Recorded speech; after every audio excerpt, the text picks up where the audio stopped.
Haribol, bienvenue à tous. Radha Kriparon, nous allons continuer notre lecture du Srimad Bhagavatam, 3e chant, chapitre 5, verset 41. Om Namo Bhagavate Vasudevaya.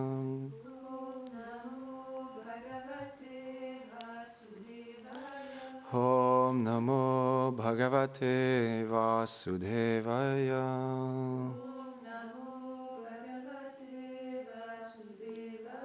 Om Namo Bhagavate Vasudevaya.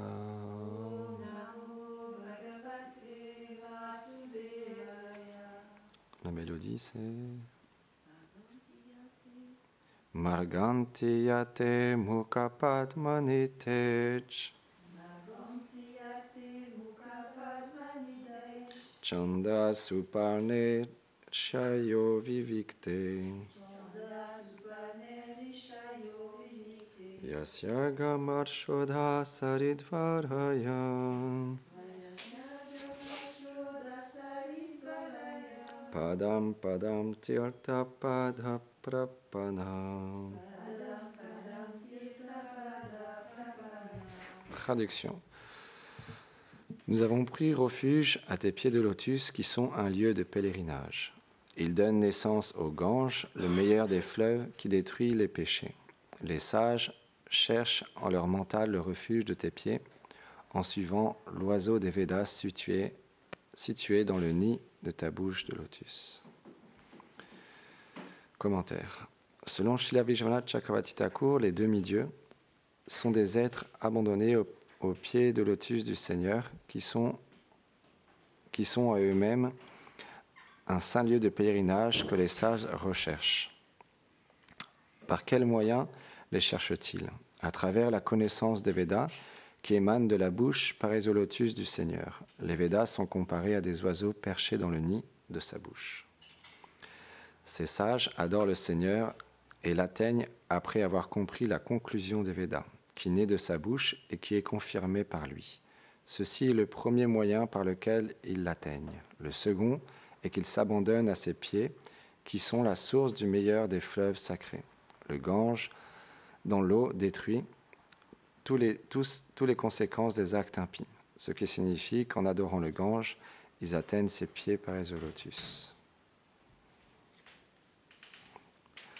Om Ganati Mirandasya Ganam Jalam Sharakaya Shakshu Miritam Yena Tasmai Shigurave Namaham Namaham Vishnu Padaya Krishna Prestaya Bhutare Shrimati Bhaktivedanta Swami Nitinamine Namaste Sarasvati Deve Gauravani Pracharine Nirvishesha Shunyavadi Pashyatya Deshatarine Jai Shri Krishna Chaitanya Prabhu Nityananda Shri Advaita Gadadhar Shivasadi Gaur Bhaktavrindam Hare Krishna Krishna Krishna Hare Hare Hare Rama Rama Rama Hare Hare Vrindahe Tulasi Devyaye Priyaye Keshavasarcha Krishna Bhakti Pratyadevi Satyavate Namo Namaha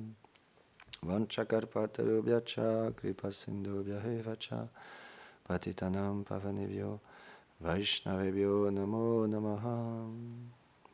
Avant de commencer à parler, j'implore les bénédictions de mon maître spirituel ainsi qu'à Srila Prabhupada, toute une fascination spirituelle, toutes les dévotes et les dévots ici assemblés, pour glorifier le Seigneur suprême, Shri Krishna.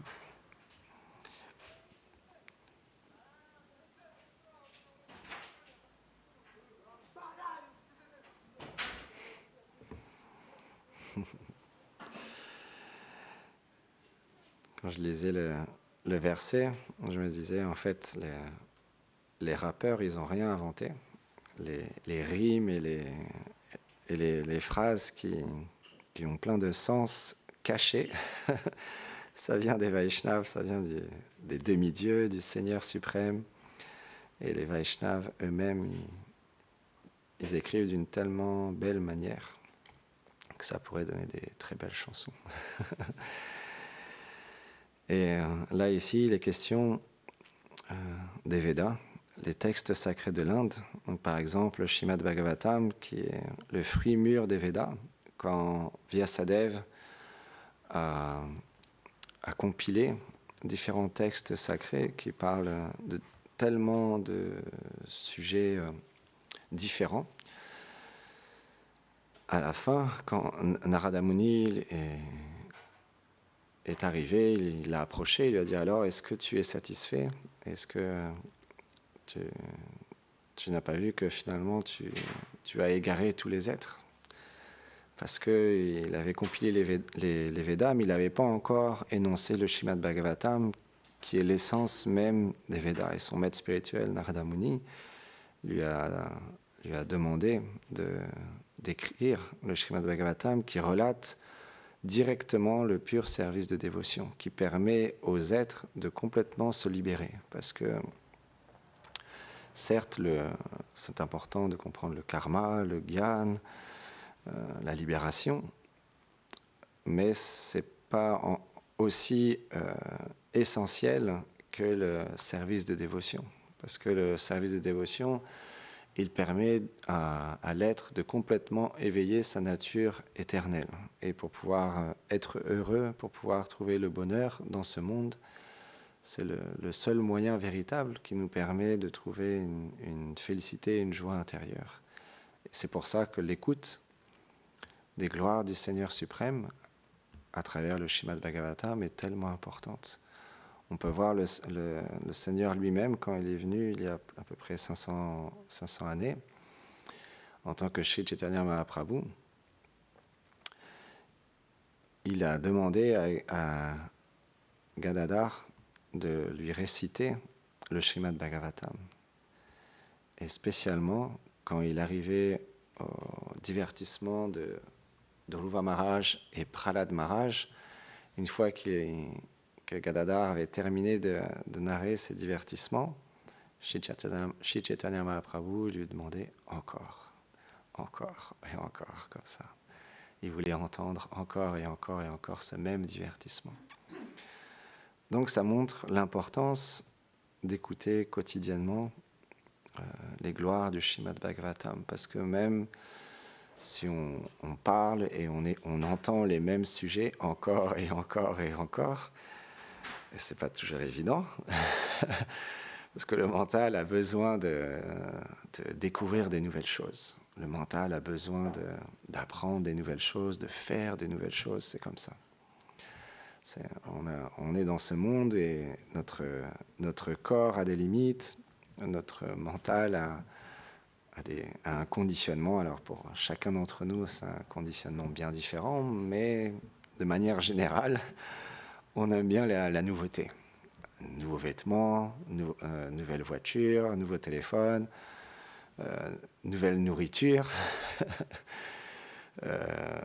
nouvelles chansons, comme Maharaj y prend souvent cet exemple. Matériellement parlant, on pourrait pas écouter, même si on aime bien pendant un temps une chanson, on ne pourrait pas l'écouter encore et encore. Mais au niveau spirituel, c'est différent. Parce que comme ça touche au Seigneur, même si on entend les mêmes choses encore et encore et encore, ça a toujours une saveur nouvelle. Parce que suivant la disposition, suivant l'état d'esprit dans lequel on est au moment où on entend les sujets spirituels, il y aura un effet différent. Et ça, c'est intéressant parce que même le prashad aussi, c'est la même chose. Comme c'est directement offert au Seigneur suprême, même si on prend du prashad, toujours le même, il y aura toujours une saveur différente. Parce qu'on peut goûter directement le Seigneur suprême. Le chant du Mahamantra, c'est la même chose. Parce que c'est directement le Seigneur suprême aussi. Quand on chante ces noms, alors naturellement, ça dépend de l'attitude, comme Gurudev le dit souvent, avec laquelle on chante, avec laquelle on honore le prashad, ou on écoute le Srimad Bhagavatam. Parce que par exemple, Srila Rupa Goswami, qui est ici sur l'autel, il a énoncé ce verset, il me faudrait des milliers et des milliers de bouches pour pouvoir chanter ces 2 syllabes Krishna. Et je souhaiterais avoir des milliers d'oreilles pour entendre ces 2 syllabes Krishna. Tellement le goût est intense, il est prononcé. Et donc ça pour nous, c'est tellement important de cultiver, en sanskrit on dit l'olyam, un désir ardent d'entendre les gloires du Seigneur suprême, de parler sur ses gloires, de chanter et de le servir. Et plus on développe ce désir intense, et plus on va développer du goût. C'est pourquoi on se réunit tous les jours pour pouvoir ensemble continuer à nourrir ce feu, à nourrir ce désir de continuer à approfondir notre dévotion envers le Seigneur suprême. Et les gloires du Seigneur, ils sont tellement merveilleuses qu'ils nous permettent graduellement de vouloir le rencontrer. Parce que quand on entend parler de lui, alors on devient attiré. C'est comme si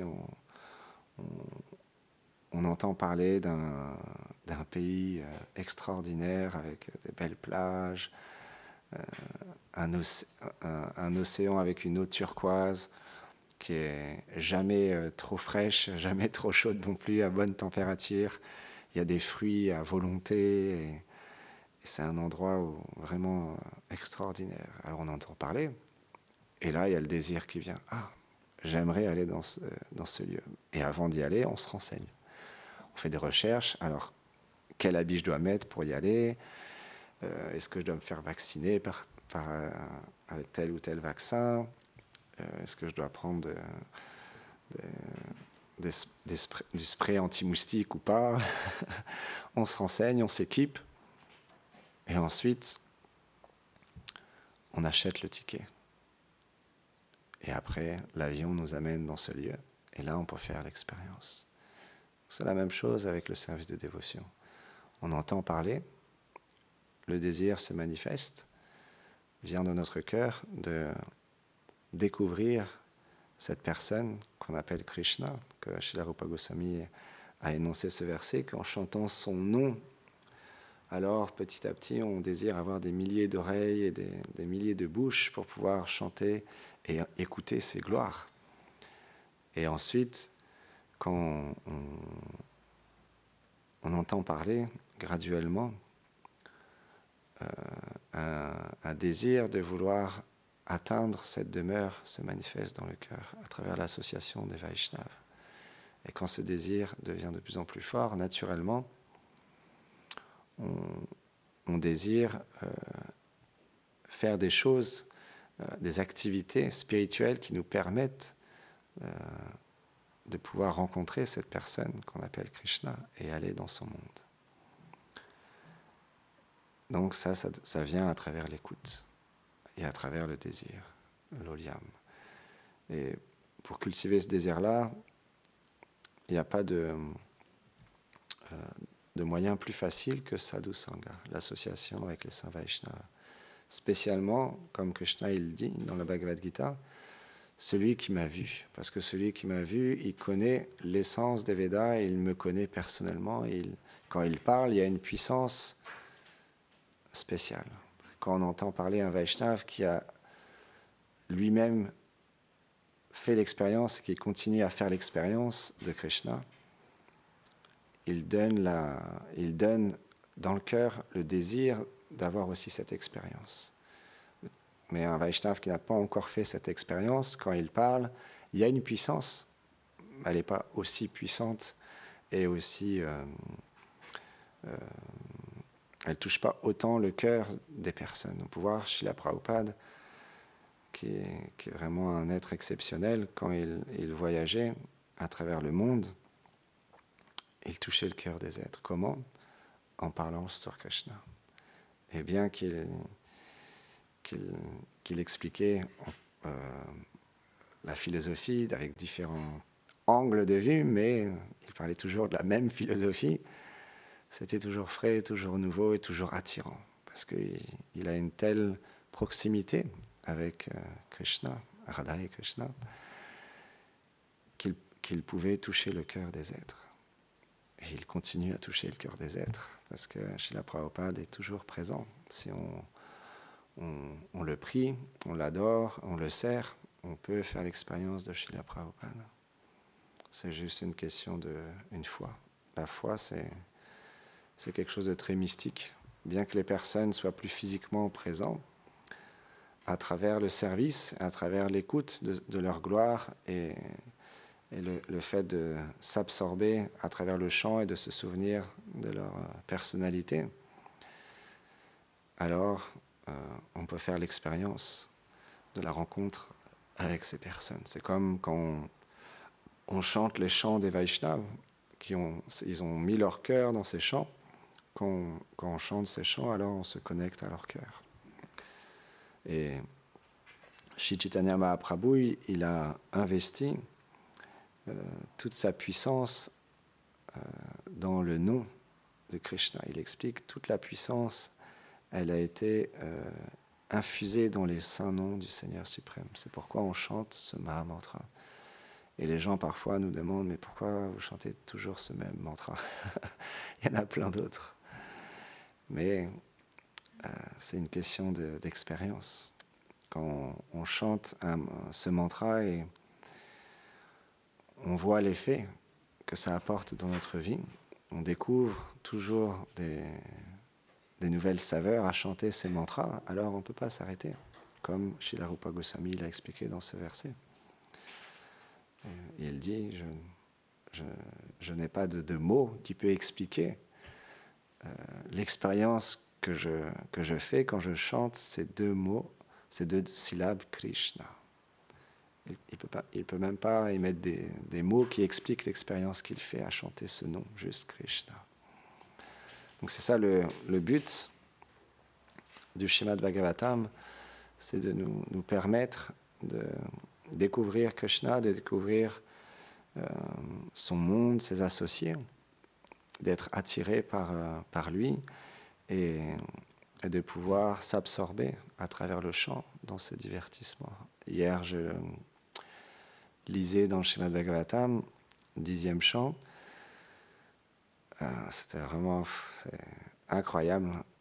Les gopis, elles commencent à... Alors, je ne pourrais pas expliquer dans tous les détails parce que je n'ai pas une mémoire extraordinaire, mais c'était vraiment très touchant de voir comment les gopis, elles perçoivent la flûte de Krishna.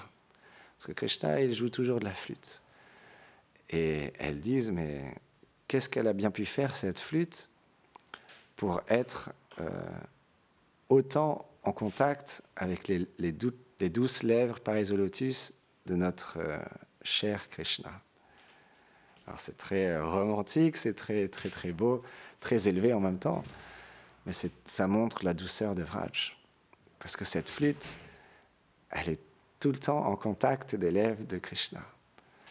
Et en plus, elles expliquent, cette flûte, elle émet un son partout à travers Vraj, et les animaux, les insectes, tout le monde goûte ce même nectar qu'elles ont à travers le son qui sort d'elles. Et elles donnent cette expérience à tous les êtres. Et elles commencent à avoir de l'envie transcendantale. L'envie dans ce monde, l'envie matérielle, c'est pas très joli. Mais l'envie transcendantale, c'est tellement, tellement merveilleux. Parce qu'elle commence, en parlant comme ça de cette flûte, finalement, elle a glorifié. Parce qu'elle a une telle position. Elles se sentent moins fortunées que cette flûte. Pourtant, c'est les gopis. C'est celles qui ont des rapports amoureux avec Krishna les plus intimes.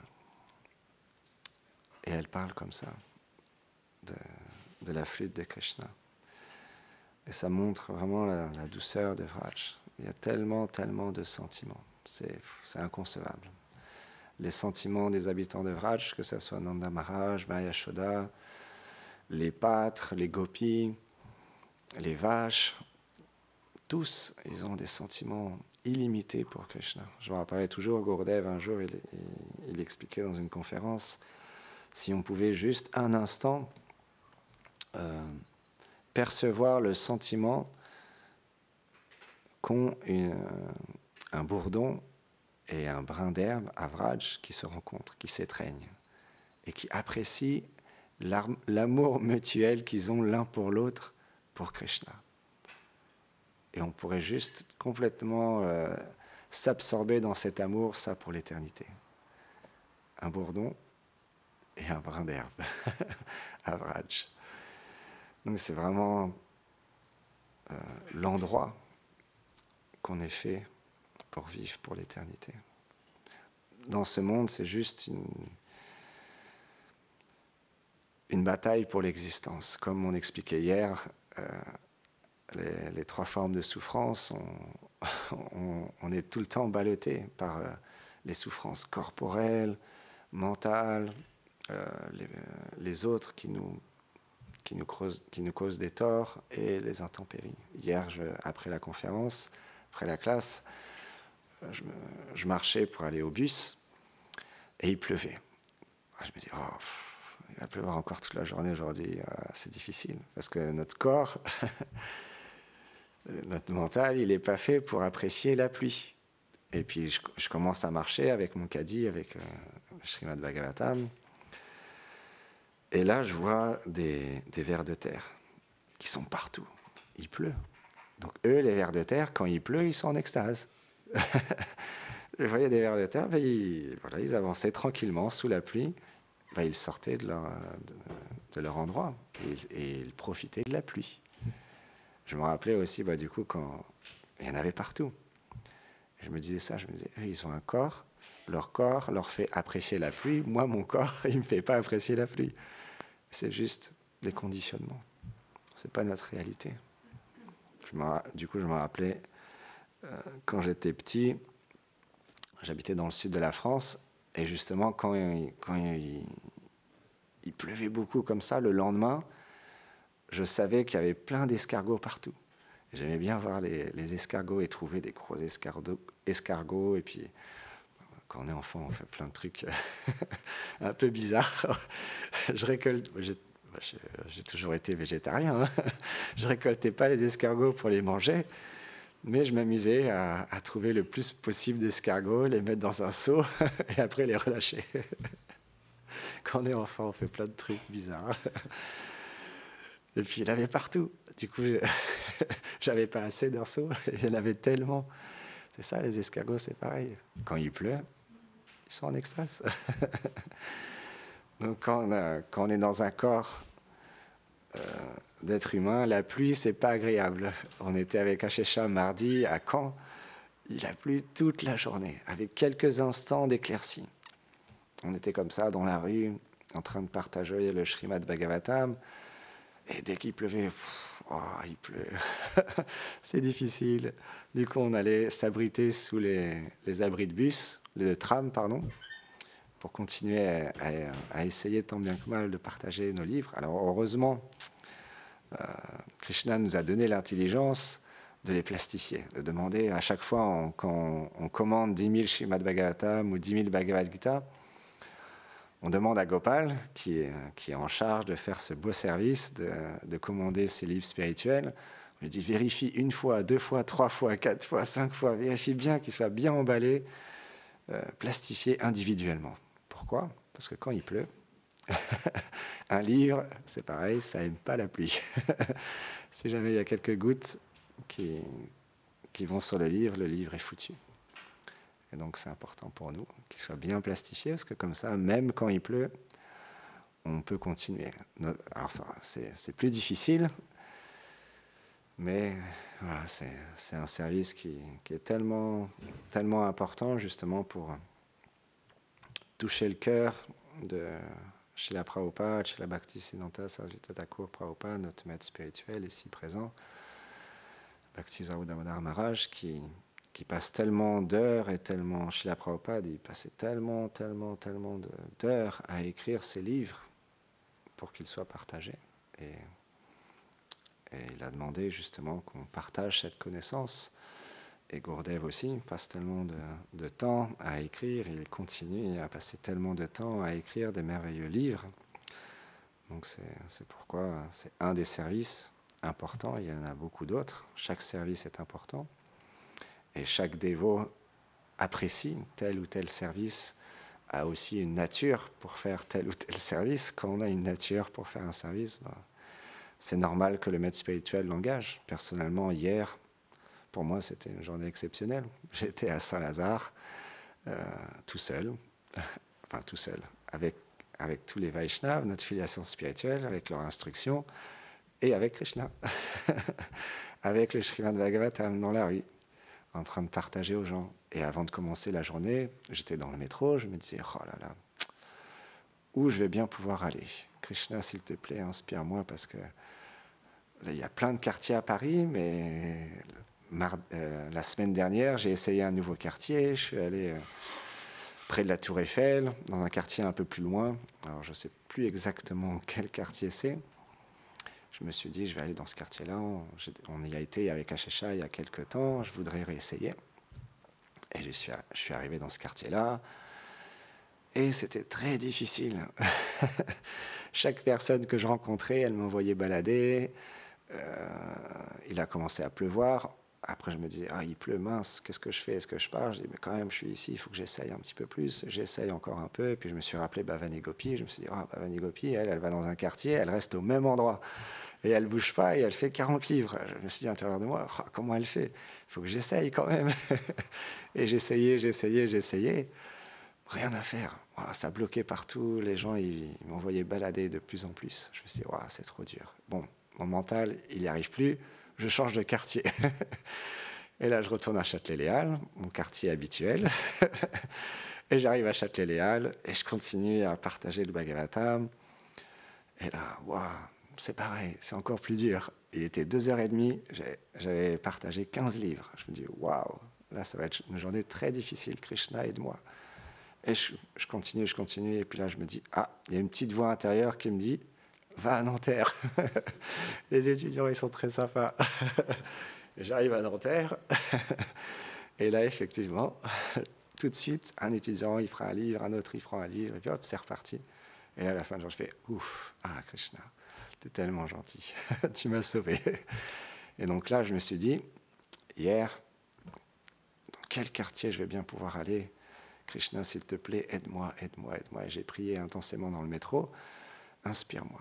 Puis je me suis dit, oh, ça fait longtemps, avant, je prenais le train, donc quand j'arrivais à Gare Saint-Lazare, je commençais à partager les livres à Gare Saint-Lazare. Je me suis dit, ça fait très longtemps que je ne suis pas allé à Gare Saint-Lazare, pourquoi pas essayer? Puis j'ai réfléchi, je me dis, oui, le mental, c'est comme ça. Le mental, il me dit, oui, mais attends, tu ne te rappelles pas, c'est difficile quand même, Gare Saint-Lazare.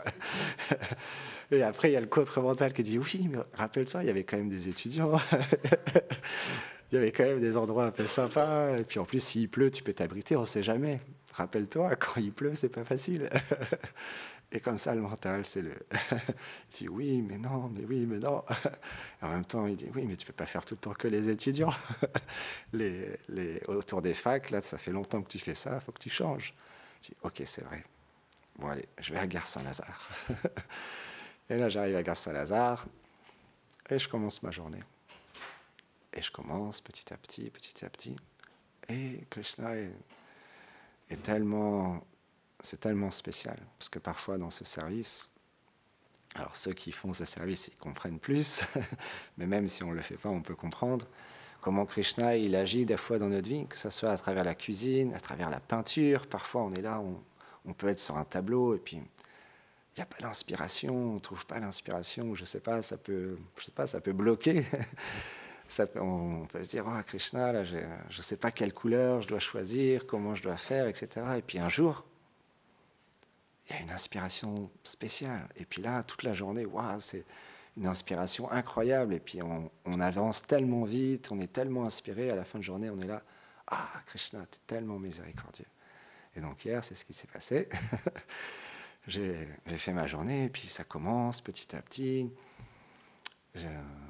Les livres commencent à partir, et puis moi, je commence à être dans une disposition très agréable, très souriante, très, très enjouée.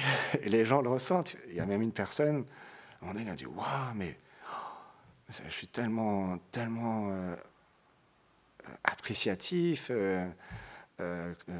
heureuse de voir votre enthousiasme, votre joie de vivre comme ça. » Je dis « Ah ouais, ok. » Ok, mais c'est Krishna qui nous inspire et qui nous donne l'inspiration à le servir.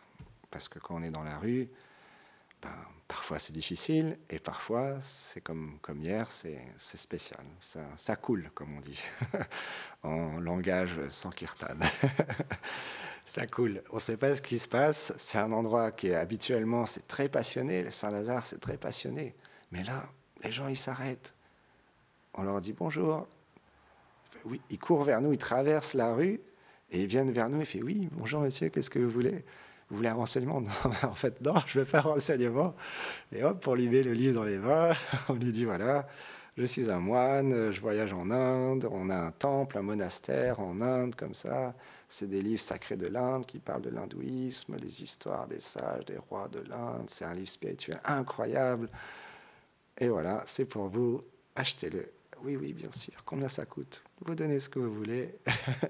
Oui, mais j'ai pas d'espèces, c'est pas grave. On accepte la carte bleue. Et d'un même il m'a dit, ah, juste pour l'audace et la surprise, je fais la carte bleue. Donc voilà, c'est Sankirtan, être avec Krishna à travers la connaissance. C'est incroyable. Ah, c'est le signal d'alerte. Les travaux commencent. On va s'arrêter.